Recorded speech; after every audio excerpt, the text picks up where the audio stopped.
so she will be vlogging my vlog. Oh, bro. My bro, kid. जानु पर्यो. सेना जाओ पिया.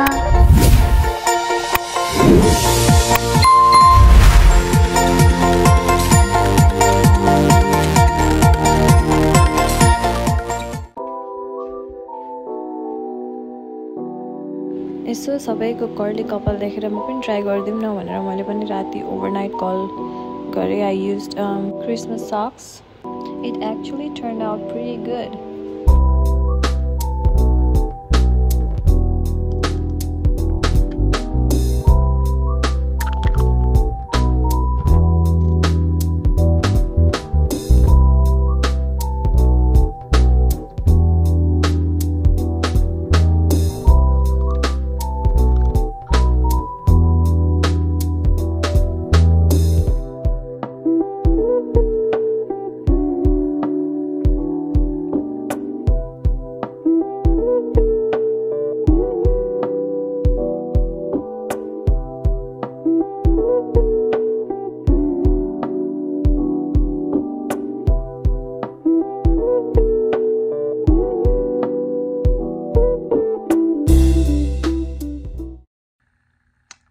आर्ट क्लास जोइन गरेर आएको है गाइस.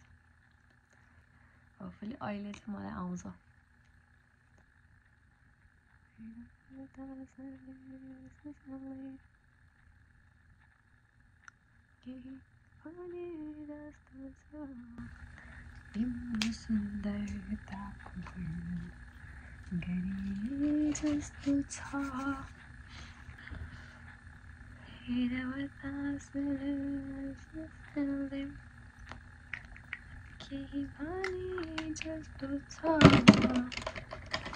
Already, म चाहिँ आज चाहिँ मेरो ट्रेनिङहरु छ.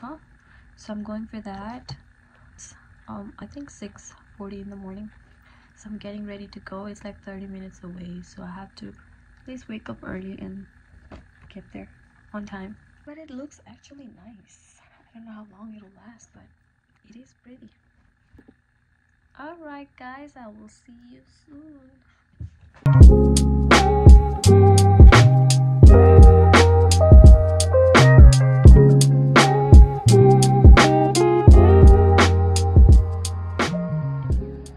कति धेरै ट्राफिक रहेछ अनि बस्दा बस्दै म चाहिँ मेरो नङमा यस्तो सेतो सेतो देखेँ. अनि नेपालमा हुँदाखेरि हामीले भन्थ्यौं नि त्यो सेतो सेतो भयो भने चाहिँ नयाँ सामानहरु पाइन्छ, घाँटी छोयो भने फु गर्नुपर्ने ब्ला ब्ला यस्तै यस्तै अरु के भन्थ्यौं नि हामी नेपालमा.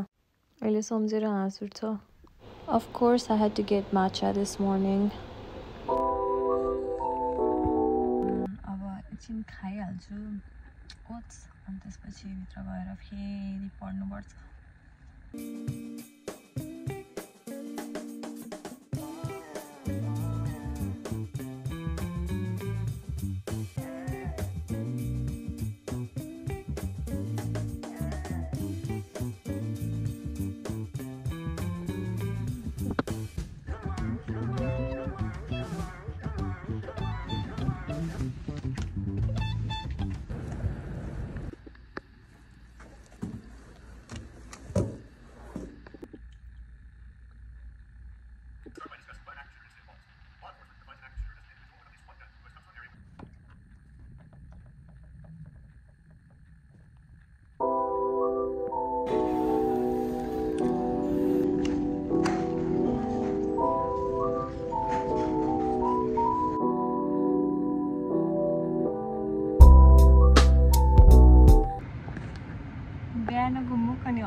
I'm so tired.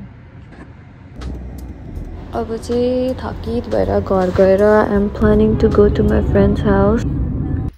Hi guys. अब हामी जान लाग्यो कहाँ रे? Monks Mall because we are sponsored customers.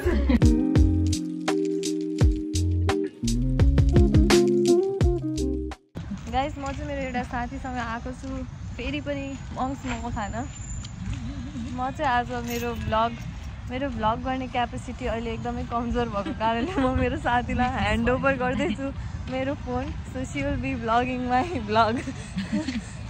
लाउनु ओइ कस्तो देखिएको hi guys welcome to Sandhya's vlog unfortunately सन्ध्यालाई चाहिँ हेपाटाइटिस लागेको छ त्यही भएर म उसको भ्लग बनाइरहेको छु कति वेट पनि लस भयो ए ल ल ल ए जोक्स अपार्ट गाइज ओइ कस्तो सानो गाडी यार त्यो त बजाउँदै छ त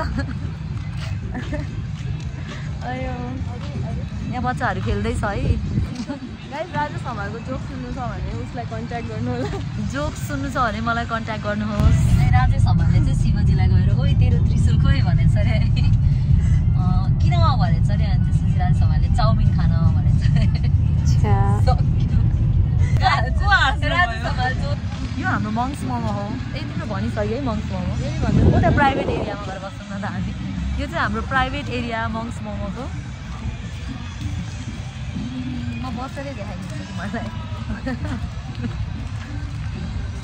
अरू खानेकुराहरू कस्तो मान्छे तलबाट पो हो अन्त फर्स्ट टाइम भ्लगिङ अनि यहाँबाट बोल्ने हो नि त कस्तो राम्रो आयो खुट्टै देखाइरहेको ल बसेर देखाइदियो त हाम्रो प्राइभेट एरिया हो हामी यहाँ प्राइभेट भित्रै गएर देखाउनु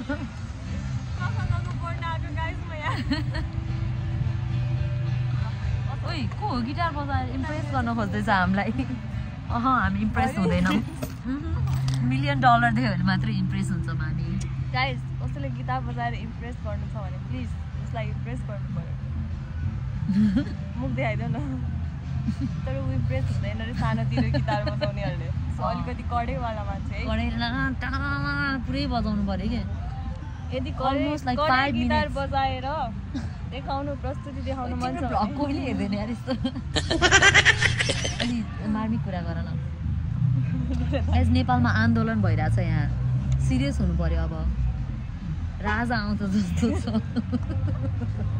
ज्ञानेन्द्र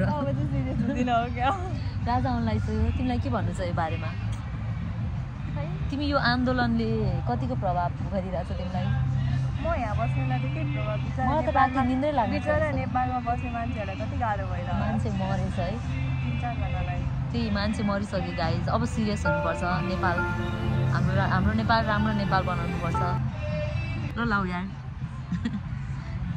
नमस्ते अब मोमो आएपछि देखाउँला हजुरहरूलाई ब्लग उयो कस्तो सिधा सिधो बनाएको यार खोइ देखाउ त ओए रिस्की होइन खोइ ओए सिधै छ त यार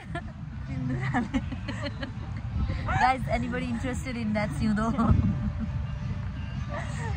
contact her सिधै छ एफोर्टै लाउनु पर्दैन यस्तो सिधै हाल्दै हुन्छ लौ हस् हजुरको लागि यति नै हाम्रो फाल्तु गफ सुन्न आउँदै गर्नु होला मेरो नाम पनि ल्याइदिनु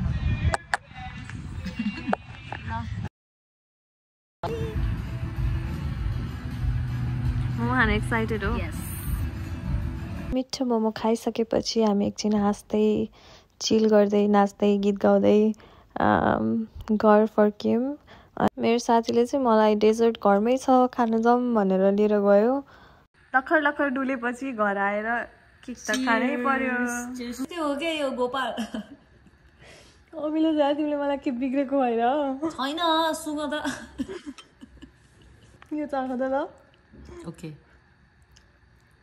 कस्तो आइरहेको छ कि अझै नै आइरह मलाई आफ्टर टेस्ट तिम्रो अमिलो रहेछ यार हो त्यसो भयो ठिक छ सोचेको डेजर्ट खान नपाएर लास्टमा आँप खाँदैछौँ हामी अब चाहिँ एकछिन नाच्दै टिकटक बनाउँदै गफ हान्दै सकेपछि पर्छ यार अब ऐसे ना जाओ पिया ऐसे ना जाओ पिया जुडी है राहे सारी तुझसे मेरी मैले गाइदिए यस्तो गर न यस्तो कस्तो नसा देखाएर न यार तिम्रो त यहाँ माथि यो म्याच गरे होला कि सिउँदो छ तर साँच्चै यार कस्तो सिद्ध रहेछ यति भन्दै म साथीबाट बिदा भएँ until next time